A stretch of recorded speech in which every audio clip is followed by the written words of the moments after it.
교회 관련 시설에 이제 시민들이 계란을 던지고 또 저렇게 라바코온이죠. 이걸 들어서 또 항의하고 있는 모습입니다.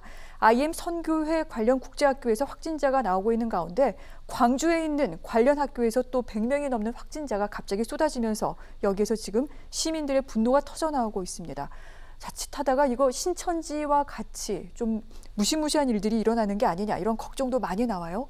예, 지금 그 양성률이 굉장히 높아서 광주에 있는 TCS 국제학교라는 곳에서 지금 그 집단 감염이 나타났는데 네. 양성률이 뭐 80%에 달한다고 하니까 거기서 합숙을 해서 그렇다는 거예요. 그런데 이 선교회에서 운영하고 있는 이게 또 국제학교라고 자꾸 보도가 나와가지고 진짜 학교인가 그렇게 많은 분들이 착각을 하시는데 네. 학교도 아니거든요, 정식으로. 그런데 미인가 교육시설이라고 하는데 여기에서 수많은 분들이 합숙을 하면서 너무나 위험한 산밀 행위를 한 것인데 네. 이게 광주 분들이 지금 분노하고 있는 거예요.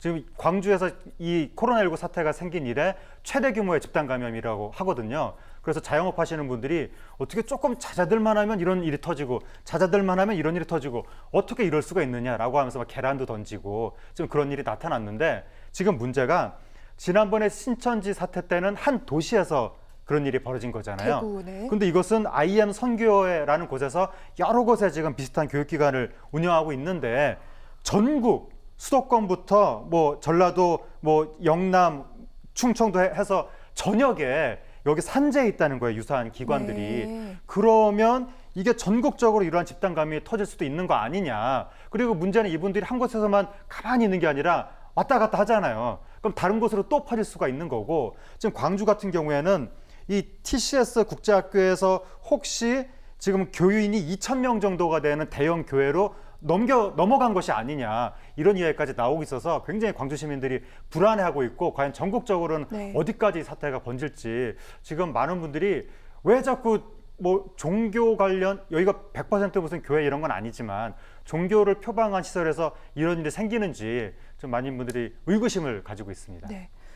그리고 도대체 여기가 뭐 하는 곳인지가 궁금하기도 합니다. 뭐 국제학교라는 얘기 나오긴 합니다만 학교는 아니고요. 미인가 시설인데 학생들이 이렇게 많이 모여 있는 곳이 전국에 또 많았습니다. 사실은 영어 또 유학을 내세워서 또 신앙을 내세워서 세를 불렸다 이런 비판이 나오고 있는데 맞습니까? 맞는지 안 맞는지는 뭐 조사를 더 해봐야 되겠지만 네. 지금까지 나오고 있는 이야기로는 한국 사회가 학벌 사회고 그다음에 그 영어와 학벌에 대한 과도한 열망이 있잖아요. 네. 그 부분을 파고 들어서 홍보를 한 것이 아니냐. 그래서 공짜로 영어를 뭐 가르쳐 주겠다. 공짜로 유학을 보내주겠다. 이런 식으로 홍보를 했다는 이야기가 나오거든요.